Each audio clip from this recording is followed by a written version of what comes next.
बोल साचे दरबार की जय। जगदिया जोता वाली माता साड़ी सदा की जय।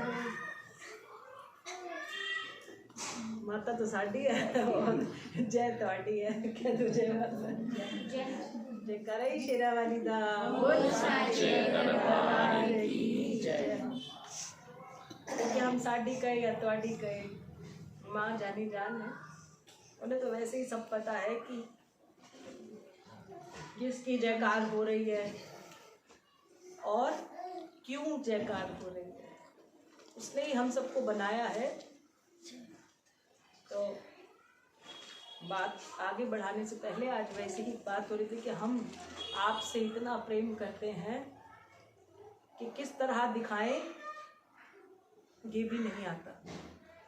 हनुमान जी ने तो अपना प्रेम दिखाने के लिए फिर भी सीना फाड़ दिया था, लेकिन हम अपना प्रेम कैसे दिखाएं ये समझ नहीं आता। कह दो जय माता। जय माता। ऐसा है कि प्यार और ज्ञान किसी किताबों में है ही नहीं। किताब को अगर आप पढ़ भी लो तो भी ज्ञान नहीं आता, और कभी कभी अनपढ़ों को भी ज्ञान आ जाता है। कह दो जय माता। जय करे शेरा वाली दा बोल साचे दरबार की जय। जगदिया जोता वाली माता तेरी सदा ही जय। एक परिवार था, वो परिवार महामाई की बहुत सेवा करता था। सेवा कैसे होती है? जैसे हम एक स्वरूप लेकर आए और स्वरूप को स्नान कराया, उनको वस्त्र पहनाए, उनके लिए विश्राम की व्यवस्था करी, खाना क्या खिलाना है, भोजन क्या देना है, यही सेवा होती है। ऐसे ही एक भक्त एक परिवार में माँ भगवती के स्वरूप को बड़े भाव के साथ बच्चों ने अपने घर विराजमान कराया। जितना ज्यादा प्रेम जिसने सेवा की उसको हो गया। बाकी तो घर के सभी सदस्य थे, लेकिन सबसे ज्यादा सेवा जो करता था उस स्वरूप से प्रेम भी सबसे ज्यादा उसी को हो गया। और क्योंकि घर में बच्चे भी थे और घर में पुरुष भी थे, लेकिन हर कोई बच्चे पढ़ाई वाले हो जाते हैं और जो कमालदार बच्चे होते हैं वो कमाने में रह जाते हैं सुबह से लेकर रात तक। तो जो सारी सेवा का कार्यभार होता है वो स्त्री पर आ जाता है। पर अगर स्त्री नहीं चाहती ना भगवान की या किसी की सेवा करना, तो उसे भी कोई जोर नहीं दे सकता। आप लाख कोशिश कर लो, कितना ज्ञान दे दो, कह दो भाई कि तूने सेवा करनी है, तो वो नहीं करेगी। अगर उसके यहाँ उसके लिए भाव नहीं है तो वो सेवा वो नहीं कर सकती। तो जिस परिवार की हम ये कथा सुना रहे हैं, पर उस परिवार की जो महिला थी उसे बड़ा प्रेम था। वो नित्य नियम भगवान की महारानी की पोशाक पहनाती, उसे स्नान कराती, सभी कार्य उसे कराए जाते। माँ उससे बड़ी प्रसन्न थी। घर में बाकी लोगों को समय नहीं मिल रहा था कि वो उनकी सेवा कर सके। ऐसे में एक दिन ऐसा आया कि उस महिला की मृत्यु हो गई। कह दो जय माता दी। और जब मृत्यु हो गई तो सेवा कुछ दिनों के लिए रुक गई। जैसे सब कहते सूतक लग गया, पातक लग गया। तो जो पुरुष था उसने कहा, देखा स्वरूप को, किसने कहा कि ये थोड़े दिनों के लिए इसकी सेवा नहीं होगी। जब सेवा नहीं होगी तो स्वरूप पर भी मिट्टी चढ़ती रही। जब तक पूजा पूरी नहीं हुई, हवन नहीं हुआ, शुद्धि नहीं हुई, तो माँ की सेवा शुरू नहीं हुई। अब महारानी ने इतने दिन सोचा कि यहाँ तो वैसे ही सेवा नहीं होगी, तो इतने दिनों के लिए मैं किसी अन्य भक्त के यहाँ चली जाती हूँ। थोड़ा समय बीत गया, किसी ने आवाहन भी नहीं किया कि वापस आ जाओ। तो एक दिन माँ ने सोचा कि बड़े दिन हो गए, इन्होंने बुलाया भी नहीं, देखा भी नहीं है, तो मैं ही नजर मार रहा हूँ। तो माँ एक दिन के लिए आ गई, वहां बैठी सारा दिन। तो बच्चों ने कहा कि पिताजी अब बहुत समय बीत गया माँ को गुजरे हुए, तो ऐसा है घर की साफ सफाई कर लेते हैं, सफेदी करा देते हैं, घर नया हो जाएगा। पिता था, उसने कहा कि जैसे तुम्हें ठीक लगे आप कर लो। अब वो जो स्वरूप था उसको उठा के अलमारी में रख दिया और ताला बंद कर दिया और लगातार सफेदी सफाई चलती रही। तो महारानी जो है वो अलमारी में ही रह गई। अब कहोगे कि माँ है तो वो तो बाहर आ सकती हैं, वो आ सकती हैं, वो कहीं भी आ सकती है, क्योंकि माँ आधे शक्ति हैं। लेकिन ये एक लीला है, लीला के लिए ना कोई प्रश्न होते हैं और ना उत्तर होते हैं, लीला केवल लीला है उनकी।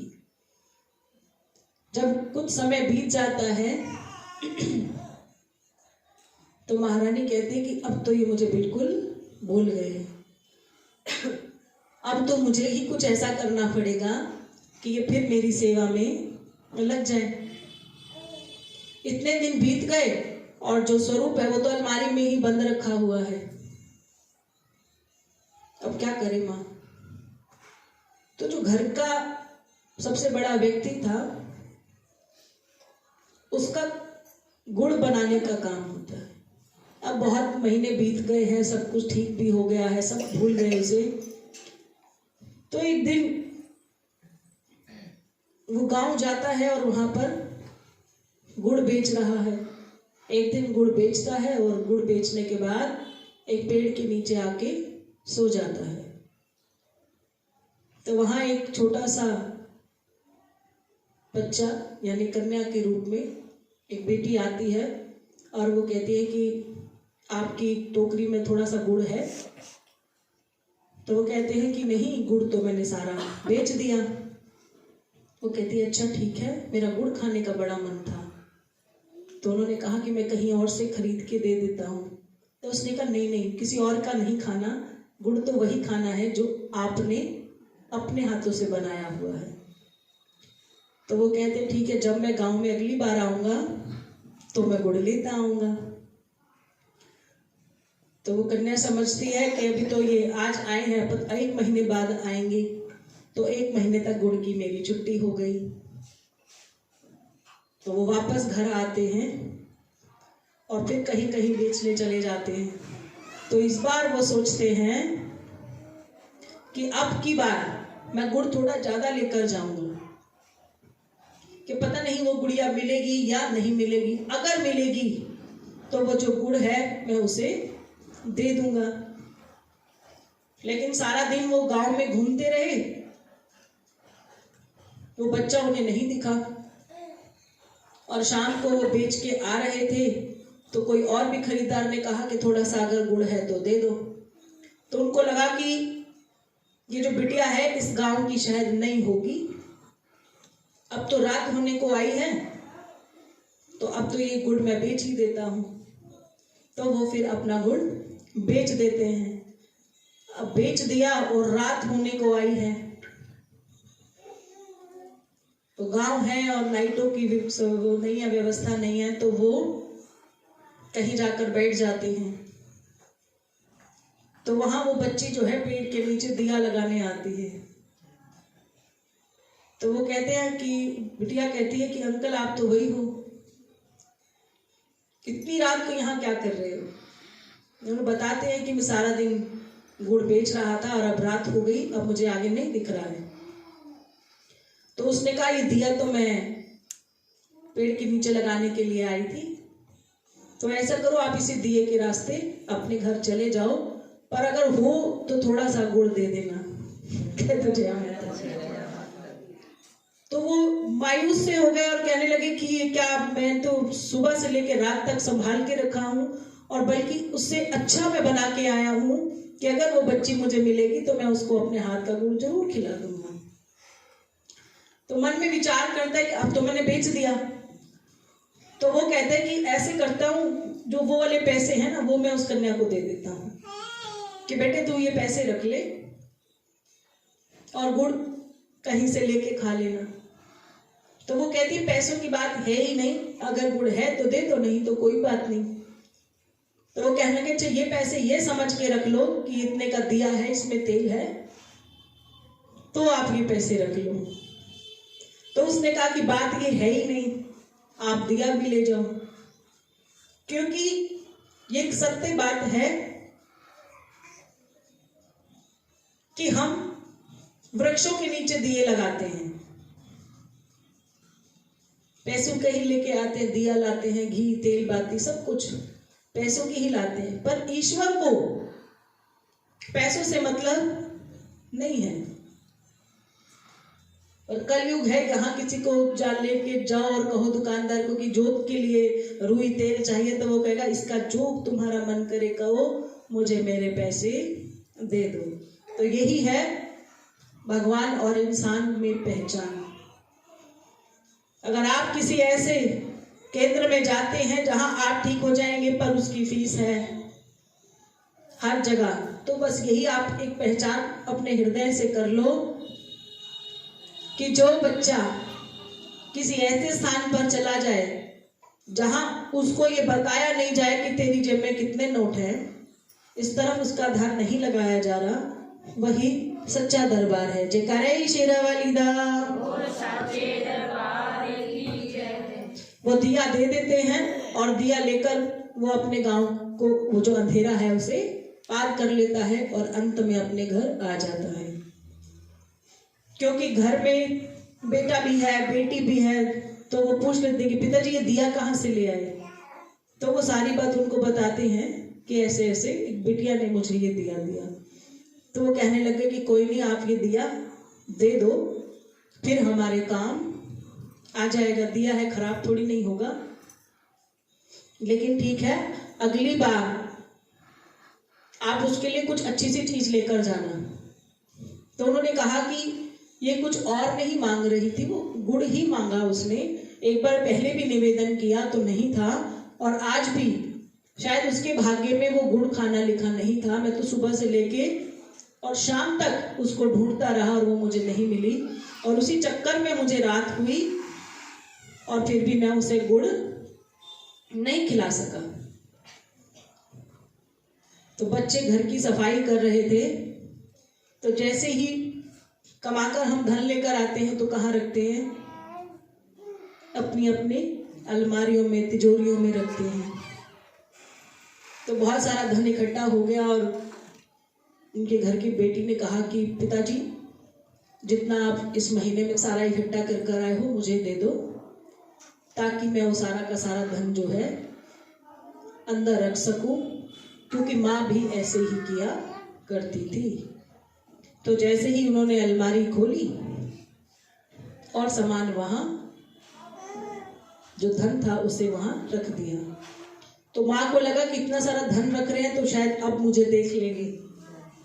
तो वो देखती नहीं, देख तो लिया पर ज्ञान नहीं हुआ। तो फिर उसने पैसे रखे और उसने ताले को बंद किया। अब महारानी कहने लगी भी तो मैंने इनको रोशनी भी दिखा दी, दिया भी दे दिया और इतनी सूझबूझ भी दे दी कि अलमारी खोल के और मुझे बाहर निकालो। 3-4 बार ऐसे हुआ, जितनी बार वो वहां जाती तो उसको गुड़ की प्राप्ति नहीं हो रही थी। तो वो बिटिया इस बार उस गांव के पेड़ के नीचे अपनी माँ को लेकर बैठ गई और जोर जोर से रोने लगी। वो इतनी जोर जोर से रोई तो उसकी माँ कहने लगी कि तू क्यों रो रही है, तुझे क्या चाहिए? वो कहती मुझे वही उसी भैया के हाथ का बना हुआ ही गुड़ खाना है। तो माँ कहने लगी कि मैं तुझे कोई और से गुड़ ले देती हूँ। तो सारे गांव के लोग इकट्ठे हो गए, शोर हुआ बच्चे के रोने का।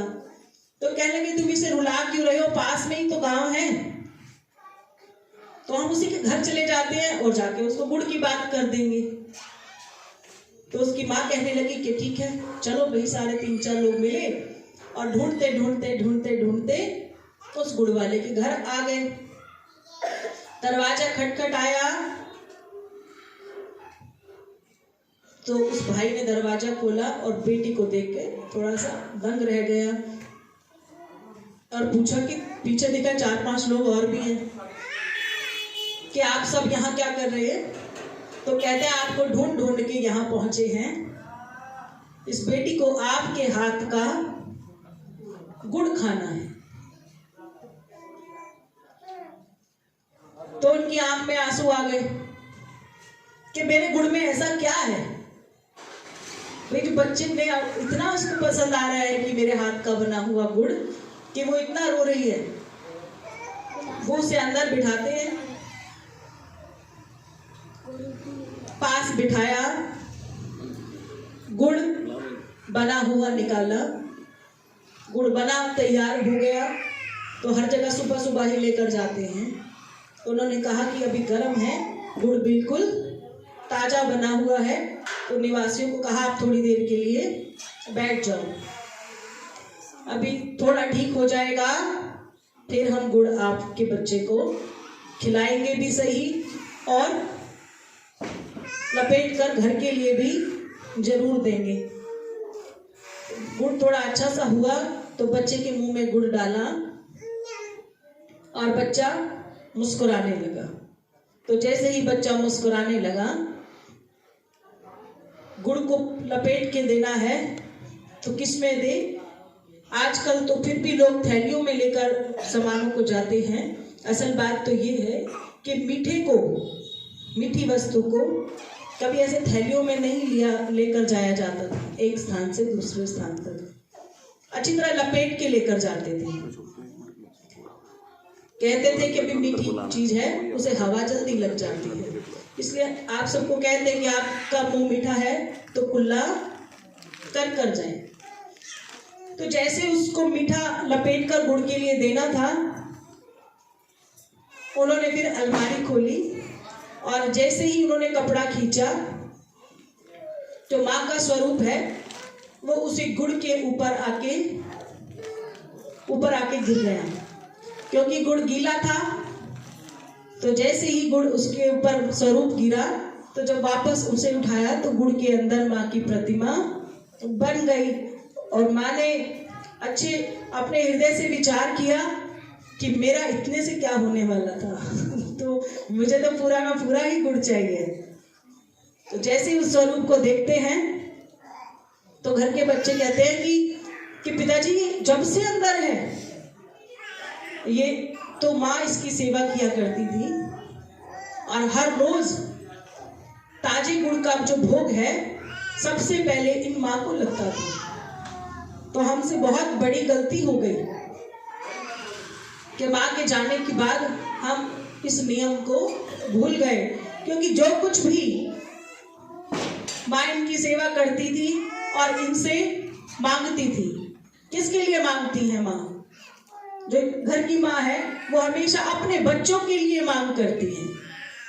तो माँ ने सब कुछ इस माँ से मांगा और इस माँ ने हमेशा हमें सब कुछ दिया कि आपका छोटा सा कारोबार गुड़ का जो है आज गांव गांव में विख्यात है। और जब उन्होंने पीछे मुड़कर देखा तो वहां पर ना बेटी थी और ना उसकी माँ थी। तो उस भाई ने पूछा कि गुड़ तो अभी पैक करके दिया ही नहीं है। तो उन्होंने कहा कि चलो कोई नहीं, शायद वो चले गए होंगे, तो ये गुड़ जो है ना आप उनके घर दे दो। तो जो पीछे सब लोग थे उन्होंने कहा कि हम तो उन्हें जानते ही नहीं है, कह दो जय माता दी। वो कहने लगे कि तुम्हारे साथ आए हैं तो तुम उनको जानते नहीं हो? वो कहते नहीं, हम नहीं जानते। वो कहने लगे कि आप ही के गांव के होंगे? उन्होंने कहा कि ये मेरे गांव के नहीं हैं।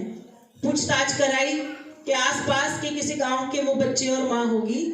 सारी पूछताछ के तहत पता चला कि वो माँ और बेटी आसपास कहीं गांव में भी नहीं रहते थे। जयकारा शेरा वाली दा।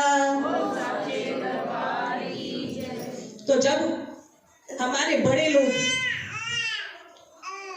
भोग लगाते थे, बचपन से अपने इष्ट को भोग लगाते थे, और धीरे धीरे करके आपके पिताजी गुजर गए या आपकी माता जी गुजर गई, तो आप उस स्वरूप को भूल जाते हो। और आप तो भूल गए, लेकिन वो जो शक्ति है वो आनो बानो आपके इर्द गिर्द, आपके घर में, आपकी किसी न किसी नातेदारी से आपके आगे बार बार आती हैं, क्योंकि उन्हें भी आपके घर का जो भोग है उसकी लत लग जाती है। तो दिव्य शक्ति माँ को गुड़ की कमी नहीं है, तो वो फूट फूट कर रोने लगे और उन्हें अपनी गलती का बहुत पछतावा हुआ। उसने कहा कि जिस दिन से तुम्हारी माँ गई उस दिन से मेरा भगवान की तरफ ध्यान गया ही नहीं, लेकर तो हम सब साथ ही आए थे। ज्यादा सेवा तुम्हारी माँ करती थी, पर तुम्हारी माँ के जाने के बाद कि घर में भगवान और मंदिर है भी या नहीं, मैंने इतना भी विचार नहीं किया। और मैं हैरान हूं कि इस गुड़ का भोग माँ को इतना पसंद आता था कि भी उसने हमें ढूंढ ढूंढ कर अपना भोग हमसे ले ही लिया। इसी को कहते हैं माँ और माँ की ममता। जयकारा शिरालिदा। चलो तुम मत सोचो, मेरे पास माइक है। जयकारा शेरावालिदा। जगदिया जोता वाली माता तेरी सराय। जयकारा शेरावालिदा। जगदिया जोता वाली माता तेरी सराय। जयकारा मेरी कालका माई जी दा।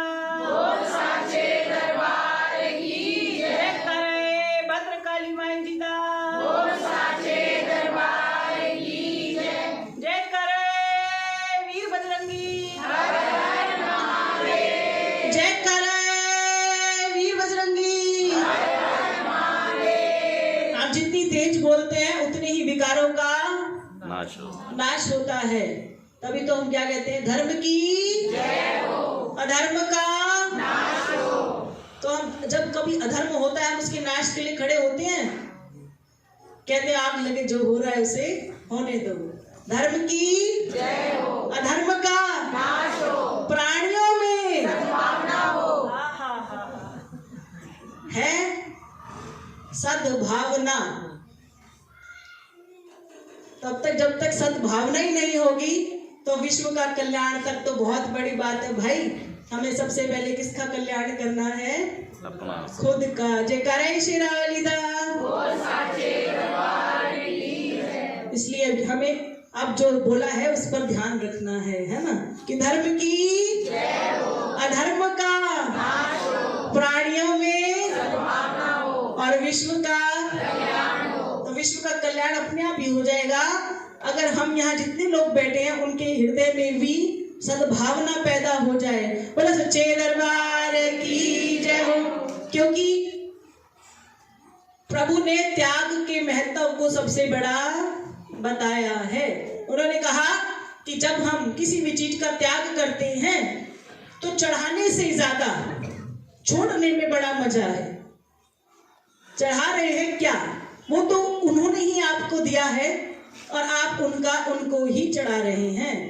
और जब हम कुछ छोड़ते हैं तब क्या छोड़ते हैं? जो हमने यहाँ पर कमाया है, जो यहाँ कमा रखा है, यानी जैसे कि अहंकार, गुस्सा, हर बात में अपना एक नशा, अपनी गति का नशा, अपने व्यवहार का नशा। जब तक हम इन सब चीजों को माँ भगवती के श्री चरणों में छोड़ ना दे तब तक सद्भावना जन्म नहीं लेगी। कह दो जय माता दी। दिन में कितनी बार कहते हैं जय माता दी? बता दो कितनी बार कहते हैं?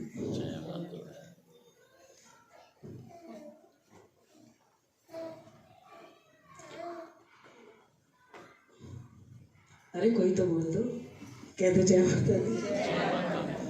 क्योंकि जितना ज्यादा हम प्रभु का नाम सिमरण करते हैं तो नाम सिमरण करने से कष्टों का शमन हो जाता है। कुछ पूछना है तो पूछ लो, पर कुछ भी नहीं पूछने की जब इच्छा आ जाए तो समझ लेना कि आप प्रभु के बहुत पास आ गए। क्योंकि जिज्ञासा मूर्खों की होती है। जो ज्यादा जिज्ञासा करता है ना, हर 15 मिनट के बाद सोचे कि मेरे साथ क्या होगा, तो ये जिज्ञासा जो है ये इंसान को मूर्ख बना देती है। तो जिज्ञासा को छोड़ दो। किसके हवाले? उस प्रभु के हवाले इस जिज्ञासा को छोड़कर केवल और केवल जो अभी हम जी रहे हैं, ये वाला जो समय जी रहे हैं, अगर इसके 15 मिनट बाद वाली बात आपने 15 मिनट पहले भी कर दी तो समय खराब, सब कुछ खराब हो जाएगा। और हमें केवल यही समय खराब नहीं करना। मैं ऐसे नहीं कहती कि कल कौन एब्सेंट है, परसों कौन एब्सेंट है। इसका मतलब यही है कि जिसको भक्त होते हैं ना, अगर वो पूजा नहीं करते तो अंदर से उनको चिढ़ मचती है कि आज का दिन मेरा खराब हो गया, सारा दिन में कुछ नहीं, सिर्फ इसी सांसारिक कार्यों में लगी रही, सांसारिक कार्यों में लगी रही। गुरुदेव के शिष्य थे, इतने छोटे से थे जब अपने घर में छोड़कर गुरु के स्थान पर चले गए। अब इतने से हैं, एक ही शब्द सुन रहे हैं, संसार संसार संसार। क्या करें? हो गए 15-16 साल के। थोड़ी सी हिम्मत जुटाई और अपने गुरुदेव से पूछा, गुरुदेव ये संसार क्या है? अच्छा जी। गुरुदेव ने कहा तुझे क्या करना है? तो गुरुदेव को उसने कहा कि आपसे कोई भी मिलने आता है तो आप उसे कहते हो संसारिक कार्य, संसार छोड़ दो, संसार छोड़ दो। ये कौन सी वस्तु है जिसे आप छोड़ने की बात करते हो? क्या है ये संसार? तो प्रभु ने कहा, गुरुदेव उन्हें कह रहे हैं कि संसार। उन्होंने कहा कि संसार को तुझे जानना है? तो उसने कहा बिल्कुल जानना है। बचपन से लेके 15 साल तक वो आश्रम में रहे और 15 साल के बाद जब संसार का प्रश्न उनकी बुद्धि में आया तो उन्होंने कहा कि तेरे पास जो 5-7 जोड़े कपड़ों के हैं वो एक थैली में डाल ले। और जैसे ही थैली में डाल लिए तो अब क्या करना है? तो उन्होंने कहा ये जो आश्रम का द्वार है इससे बाहर चला जाओ। उसने कहा मैं आश्रम से बाहर नहीं जाना चाहता, मैं सिर्फ ये पूछ रहा था कि संसार क्या है।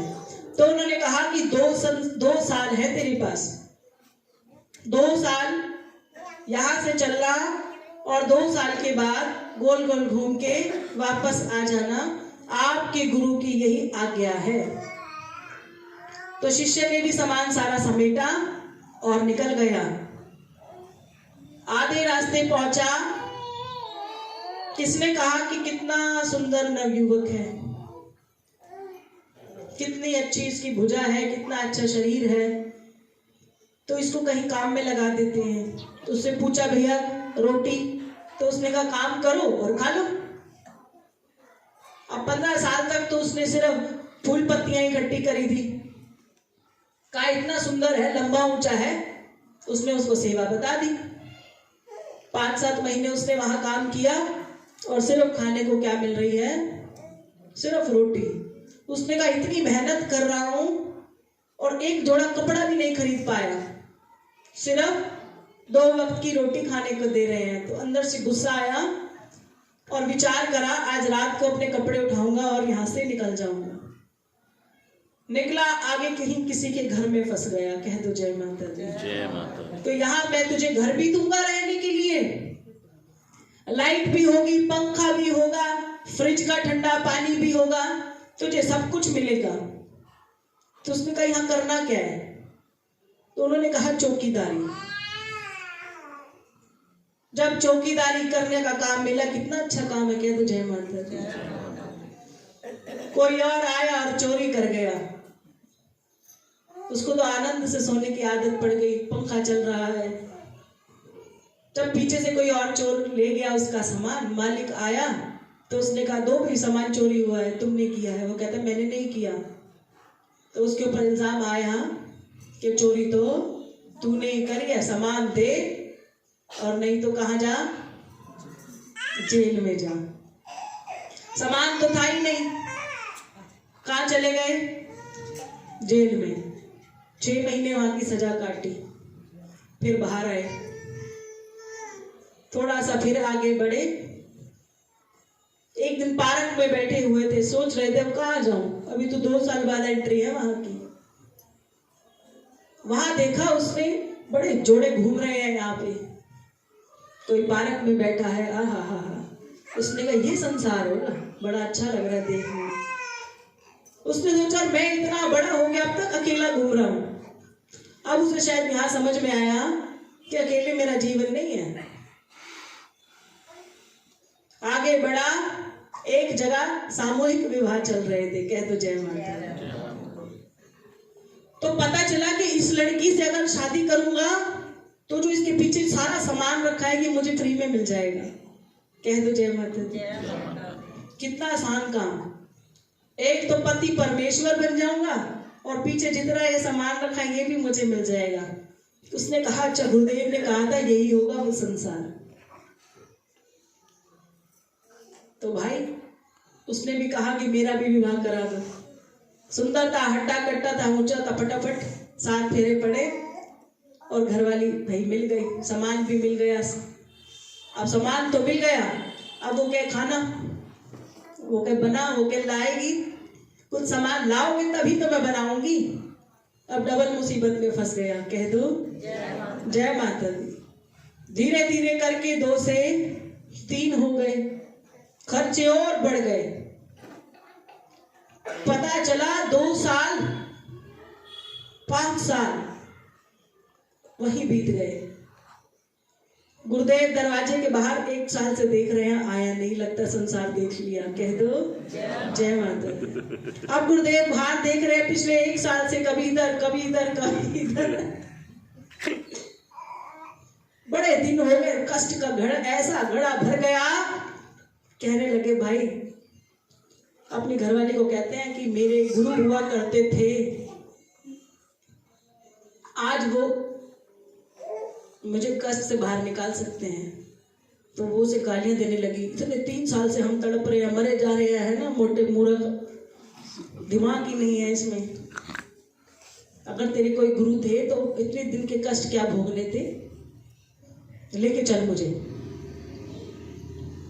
तो गुरुदेव का आश्रम पास आ गया। गुरुदेव साधना कर रहे हैं, अभी वो सोच रहा है कि अंदर प्रवेश कैसे करना है। घरवाली ने तो फटाफट मेन गेट खोला और क्या, हाँ जी कौन से बाबा जी हैं यहाँ पे।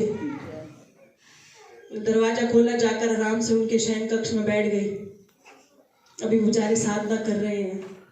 आँख खोली तो देखा स्त्री, फटाफट खड़े हुए और बाहर आ गए। जानने पर पता चला कि आपके शिष्य का ये संसार है जो आपके आश्रम तक घुस गया। कह दो जय माता दी। फिर पीछे मुंह लटकाता हुआ वो भी आया।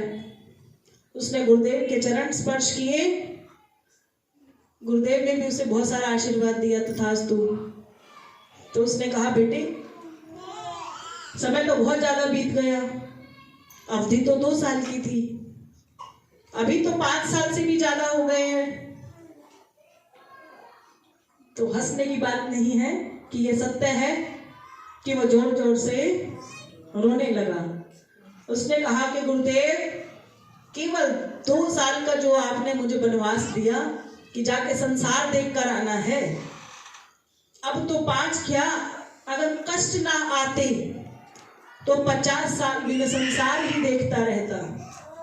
और जैसे मेरे जीवन में कष्ट आए तो मुझे आपकी याद आ गई। कह दो जय माता दी। और जैसे ही आपकी याद आई, मैंने अपने घर के लोगों को बताया। बोले तू तो अकेला गया था, तू तो अकेला गया था संसार देखने, किस किस को पकड़ाया है। तो बताते हैं ये धर्म पत्नी है भाई, ये मेरी आपकी पोती है, ये आपका पोता है। तो उसने कहा कि बाकी कुछ ढूंढने की जरूरत नहीं है, आपने संसार पा लिया तो ये आप पूछ रहे थे मुझसे कि गुरुदेव संसार क्या है? ये झमेला गुड़गुड़ गुड़गुड़ गुड़ यही संसार है। और अकेले जो वास है वही तीर्थवास। अब जरूरी नहीं है कि इस वास को करने के लिए आपको हिमालय जाना पड़े। लोग कहते हिमालय चला जाऊंगा, ज्यादा किसी ने तंग किया तो हिमालय में भी कुछ नहीं है। संसार का मतलब है जब आप इन छोटे छोटे रिश्तों में इतने उलझ जाए कि आप अपने गुरुदेव को भी भूल जाए, ये है संसार। तो गुरुदेव तो हमेशा कह रहे हैं कि ये आश्रम है जहां पर हर व्यक्ति को आश्रय दिया जाता है। किसका? गुरु किसका आश्रय देता है? आपको भगवत ज्ञान देता है और कहता है कि जब तक तू इनके सानिध्य में है संसार में फंसेगा नहीं। गृहस्थ जीवन अलग बात है, गृहस्थ जीवन अलग बात है और संसार में उलझना अलग बात है। आपकी बीवी है, आपके बच्चे हैं, आपका परिवार है, ये है आपका गृहस्थ जीवन। लेकिन आप ईश्वर को ही भूल जाओ कि भाई अब मुझे तो मेरा बच्चा, मेरी टांग है ना। बड़े दिन पहले की बात है और आपको पता है हमें तो कहने में डर नहीं लगता। मैंने था एक कुत्ता पाला, उसका रंग था काला काला। यहाँ हमारे परिवार में शिव शक्ति धाम में एक बच्ची आती थी निरंतर, तो उन्होंने एक कुत्ते को पाल लिया। पीछे ऐसे कहा कि आपकी एब्सेंट लग जाती है, तो उसने कहा कि जो कुत्ता है वो मेरे बगैर रहता नहीं है, कह दो जय माता दी। अभी मुलाकात नहीं हुई कि उसे बताएं कि फिर फंस गए आप उसमें। यानी आपके ही कोई कर्म आपके आड़े आ गए कि लोग अपने बच्चों के लिए भक्ति नहीं करते, वो कुत्ते के लिए भी भक्ति करनी छोड़ दी। ये क्या है? संसार।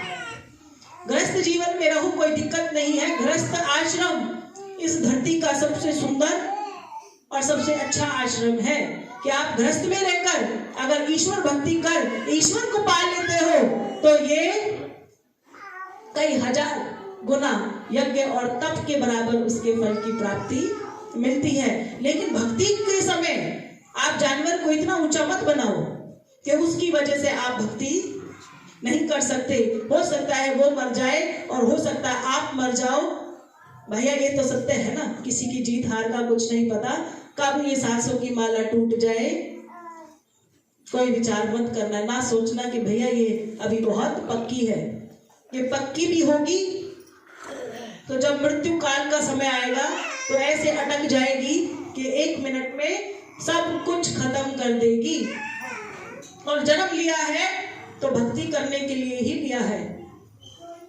आप अपने सांसारिक विषयों पे इतना मत उलझ जाओ कि जिस कार्य के लिए आप आए हो वो कार्य ही खत्म हो जाए। गुरुदेव से उसने क्षमा याचना की और कहा कि बहुत अच्छा होता गुरुदेव कि मैं उस दिन आपसे ना पूछता कि प्रभु गुरुदेव संसार क्या है। तो आप समझे कि अगर गुरु ने उसे अब तक नहीं बताया था कि संसार क्या है तो गुरु आपको हर बात बताएगा। लेकिन कहीं ऐसा ना हो कि आपको इतनी जल्दी लग जाए सब कुछ जानने की कि आपका विनाश उसी प्रश्न को पूछने में खत्म हो जाए। अगर आप किसी को गुरु धारण करते हैं तो उससे ये उम्मीद रखें कि जैसे जैसे समय आएगा मेरे बुद्धि के अनुसार मुझे ज्ञान की प्राप्ति गुरु जरूर कराएंगे। अगर सोचूं आज ही, अभी वो 15 साल का था उसने संसार पूछा, अगर वो 22 साल का होता तो ना पूछता, उसे सर्वथा सब कुछ ज्ञात हो जाता। गलत समय पर किया हुआ प्रश्न उसकी दिशा को हीन कर गया। और सच भी यही है कि प्रभु भक्ति में भूख नहीं लगती। जो करे शिरावलिदा। तो आज बात कर रहे थे तो मैं एकदम कहते कहते 2 बात याद आ गई कि भक्ति में भूख नहीं लगती। ये बहुत सही बात हम कह रहे हैं। अब ये नहीं है कि कल से चेक करने लग जाओ कि आप कितनी रोटी खाते हो, कि भैया हमारी भक्ति कहाँ तक पहुँच गई है। ऐसा नहीं करना। ये सब अपने आप होता है कि आपको शुद्ध नहीं रहती कि आपने सुबह का भोजन किया है या नहीं किया। तो जब हम अपने ही शरीर का के अंदर जो भूख है, जो इच्छा है, जैसे ही हम उसका त्याग कर देते हैं तो हमें किस चीज की प्राप्ति हो जाती है? स्वास्थ्य की प्राप्ति हो जाती है। अब एक साथ 3-4 रोटियां खा ले, बहुत सारा खाना खा के बहुत सारा मीठा खा ले तो भक्ति नहीं होती। और भक्ति तो छोड़ो, बैठा ही नहीं जाएगा, नहीं बैठ सकते ना। तो फिर वो क्या कह रहे थे कि मुझे कई दिन से बुखार था, क्योंकि आप बुखार में जिंदा हो। अगर भक्ति में जिंदा होगे तो 102 का बुखार होगा तो कहोगे होने दे, ये तो मेरा विकार है, ये तो होएगा भाई, बुखार है, इसकी वजह से मैं 2 दिन और अपनी जिंदगी के खराब कर दूं, मैंने तो सारा जन्म खराब कर दिया। अब 2 दिन बुखार ले जाएगा, 2 दिन मेरी जाड़ ले जाएगी और 2 दिन कोई और मेरे घर आ जाएगा। ये तो ये नियत ही है।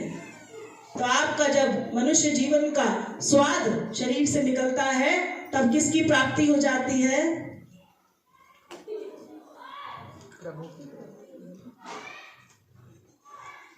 ठीक है ना। तो हमें ध्यान रखना है, जो मिल जाए उसे खा लो, ज्यादा की इच्छाएं मत पालो। जय करे शिरवलिदा बोल साचे दरबार की जय। जगदिया जोता वाली माता की सदा ही जय। आज यहाँ बैठे 2 बच्चों को मेरी ओर से ढेरों ढेरों ढेरों शुभकामनाएं। जैसे माँ भगवती ने इन 2 बच्चों की जिंदगी को खुशहाल बना दिया, मैं माँ से कोटि कोटि धन्यवाद करती हूँ और ये प्रार्थना करती हूँ कि माँ सबको ऐसी ही खुशियाँ दे। कह दो जय माता दी। 2 का तो हमने बोल दिया। क्या इन दिनों में किसी और बच्चे को भी यहाँ से ऐसी किसी खुशी की प्राप्ति हुई है? जो दूर से बैठ के ही मुझे बता दे। कह दो जय माता दी। क्या कुछ बच्चों ने यहाँ से ऐसा प्राप्त किया जो असंभव था?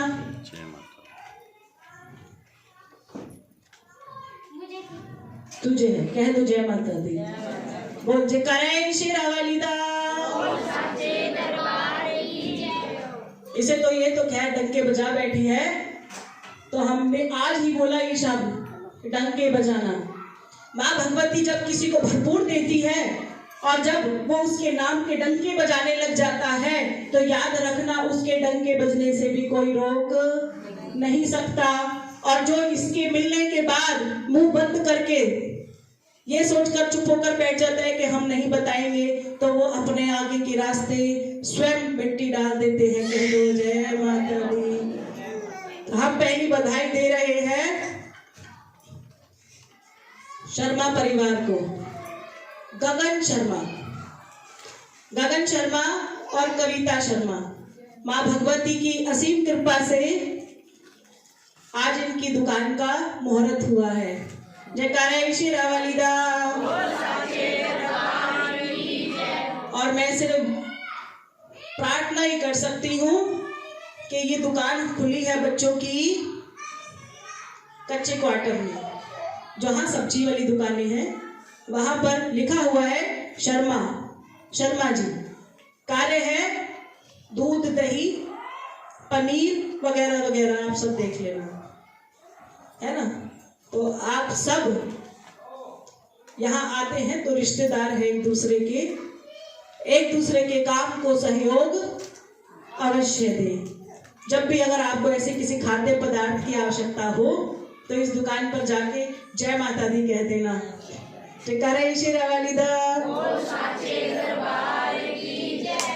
डिस्काउंट के लिए नहीं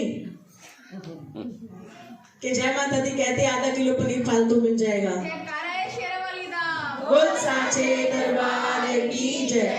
पर आने वाले 6 दिनों के लिए बहुत अच्छी स्कीम निकाली हुई है, तो आप सब पढ़ लेना, ठीक है ना। अब यहाँ इससे ज्यादा क्या कहें। और दूसरी मंगल शुभकामनाएं हम होने वाली नानी को दे रहे हैं। बोल सच्चे दरबार की जय। हम नाम तुम्हारा नाम सुनीता और सुरभि। पीछे नाम क्या लगाते हैं? हाँ, सुनीता भूटानी और वीरेंद्र भूटानी। माँ भगवती ने इन्हें छोटे से प्यारे से बालक का नाना और नानी बनाया। माँ भगवती का लाख लाख शुक्र है। माँ ऐसे ही सबको, किसी को दादी, किसी को नानी, किसी को मामी बनाती रहे और यहाँ से सबको खुशियों के भंडार मिल सके, ऐसी ही मैं मंगल कामना करती हूँ। बोलो श्री गुरुदेव भगवान की। इसको रख देते हैं, ऐसे ही बोल देते।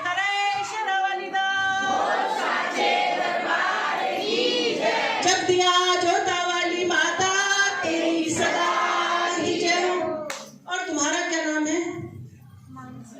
मानसी। मानसी, पीछे क्या लगाते हैं? सैनी। ये पीछे तुम्हारा भाई है। बोलो चिक्कड़े शेरा वाली दा। तो हमने बार बार कहा है ना कि अगर आपने यहाँ से कुछ पाया है तो बोलने में कभी हिचकिचाना नहीं। अब तू ही कहेगी, लगा जयकारा।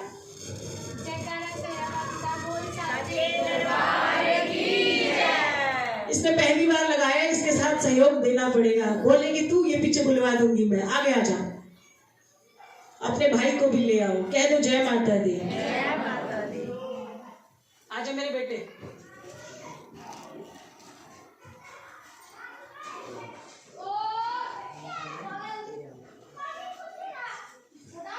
बैठ जा, बैठ जा। अब लगा दो, पीछे से इनको आवाज नहीं आ रही थी। बोल जयकारा शेरा वाली दा। अब सोच कि तेरा जयकारा वैष्णो देवी दरबार तक पहुंचना चाहिए। आप कैसे बोलेगी? बहुत तेज आवाज के साथ। जय करे शेरा वाली दा। दरबार की जय। है माई मेरी सचिया जोता वाली माता तेरी सदा ही जय। हम इस विषय पर ज्यादा बात नहीं करेंगे, सिर्फ ये कहना चाहते हैं कि इस दरबार में क्या ये संभव है कि ना होने वाले काम हो जाए? हाँ जी बिल्कुल। बड़ा छोटा सा काम। तुम भी बोल दो हाँ जी। बिल्कुल। जय करे शेरा वाली दा।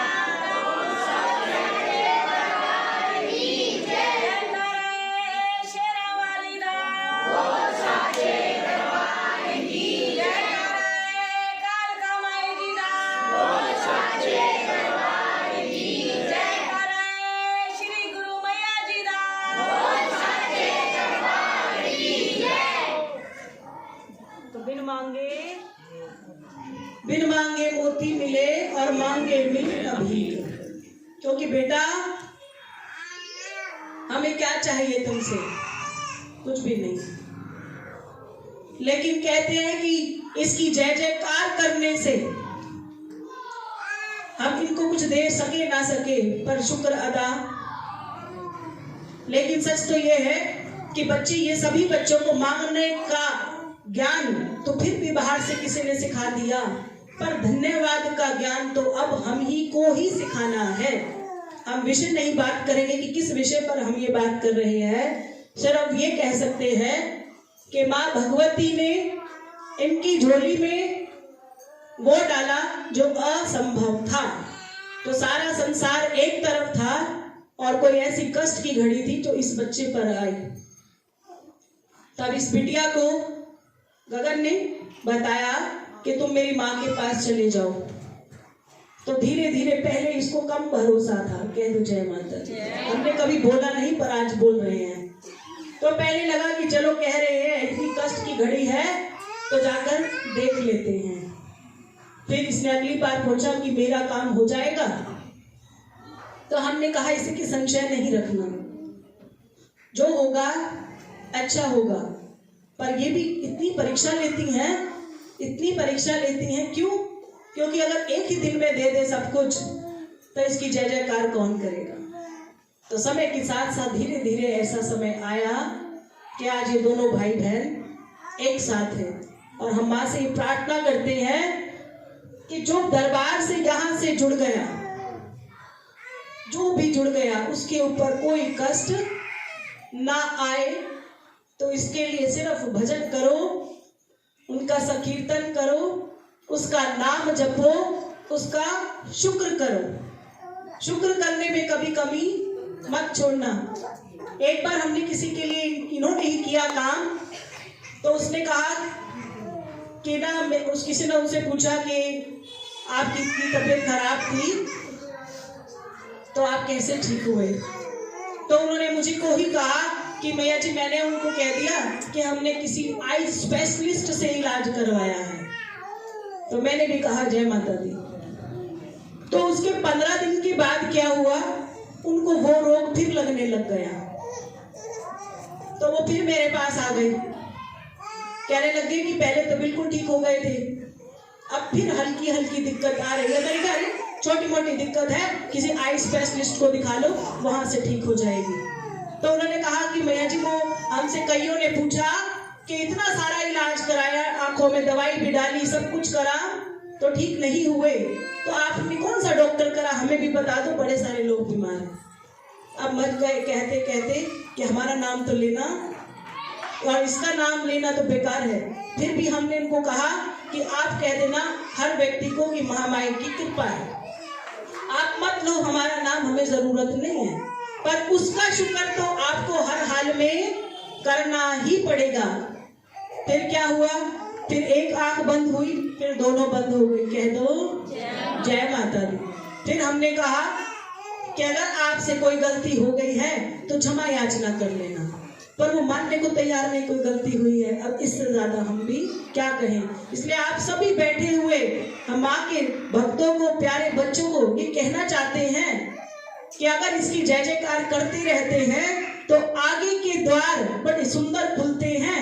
अगर इसका शुक्र नहीं करते तो हम भी कहते हैं कि हमारी जरूरत एक बार ही पड़ती है, बस नहीं ना, हर रोज पड़ती है। कोई किसी की शादी है, किसी का मकान है, किसी की दुकान है, तो किसी का कुछ और। यानी माँ के आशीर्वाद की जरूरत निरंतर पड़ती चली जा रही है। तो आप सब केवल माँ भगवती का शुक्र करना कभी ना भूलें। जय करे शेरावाली दा। हमारा एक चैनल है शिव शक्ति धाम सोनीपत। किस बच्चे ने अब तक सब्सक्राइब नहीं किया है? जिसने नहीं किया वही हाथ खड़ा करेगा। नहीं किया, तुमने नहीं किया, फोन कहाँ है? अच्छा, तो घर भी फोन छोड़ती है, कह दो जय माता दी। ठीक है, तो जाके सब्सक्राइब कर लेना। और दूसरी बात कि सोनीपत शिव शक्ति धाम से एक यात्रा मां वैष्णो देवी के लिए जा रही है, क्योंकि जाने अनजाने ये एक सच है कि आप हमसे अपने काम कराने के लिए हजारों अरदासें कराते हो।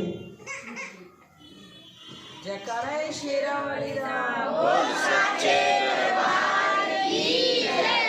तो हमसे इतनी सारी अरदासें सब कराते हैं, और हमने पहले ही कह रखा है कि हम यहाँ किसी से कुछ भी लेते नहीं हैं। ये हमारा अपना भाव है। किसी की सरकारी नौकरी लगी तो वो आधा किलो मिश्री रखकर चले गए, तो किसी ने पूछा हमसे, तो हमने उनको कहा कि हमें तो मिश्री भी नहीं चाहिए। लेकिन अगर कहते हैं कि देने वाले की जो पात्र है अगर उसमें इतना ही है तो माँ को भी इतने की भूख कभी भी नहीं होती, और ये सत्य बात है। लेकिन कहा माने कि अगर मैंने तुम्हें इतना दिया है तो इतने का अधिकार उनका अवश्य होता है। इसलिए माँ ने दशवंश की एक प्रथा चलाई, यहाँ तक कि हवन भी करते हैं। तो दशवंश रूपी उन्होंने हवन की इच्छा बताई है कि कम से कम हवन में भी दशवंश हवन भक्ति के अनुसार अवश्य करना चाहिए। लेकिन हम ये कह रहे हैं कि जो यात्रा हम ले जा रहे हैं और सभी संगत को ले जाने की इच्छा रखते हैं, उसका कारण भी यही है कि आप सब यहाँ नहीं दे पाते जितना आप इधर यहाँ से ले जाते हैं। तो इसलिए हमारे ऊपर भी अब बहुत सारा बोझ एकत्रित होता जा रहा है कि मांगते हैं तो अच्छे नहीं लगेंगे। अगर तुम्हारी इतनी इच्छा नहीं बनती यहाँ देने की तो चलो अपने शरीर से दरबार। जयकारा शेरावाली दा, जयकारा वैष्णो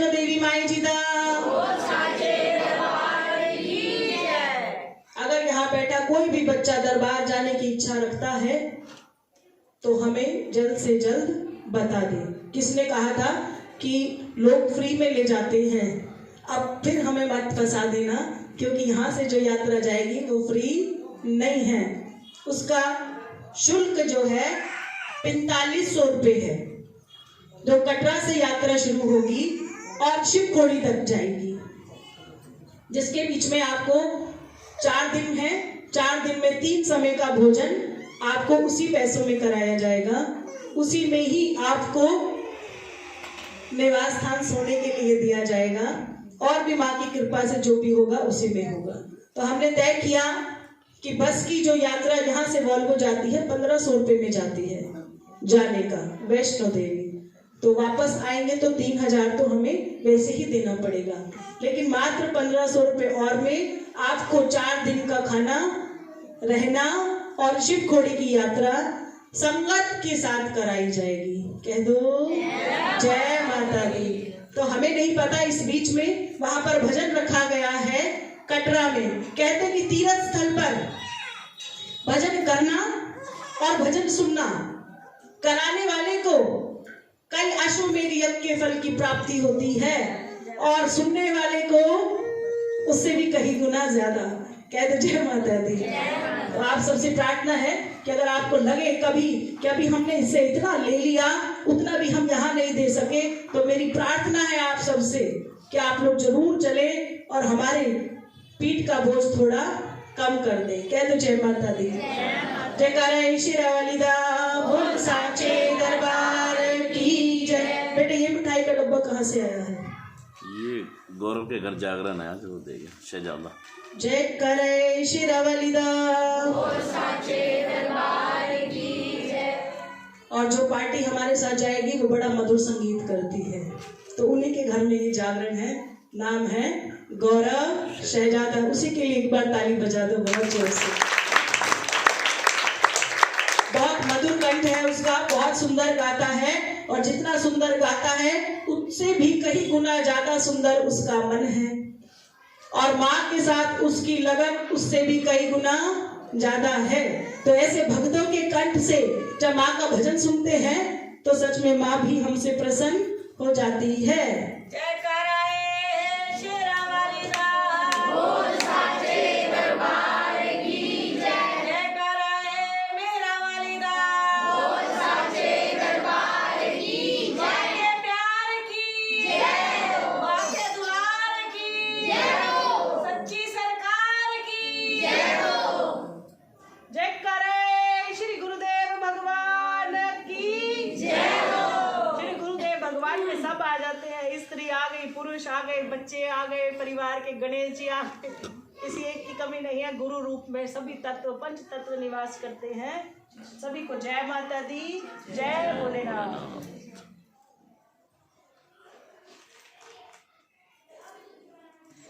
मेरे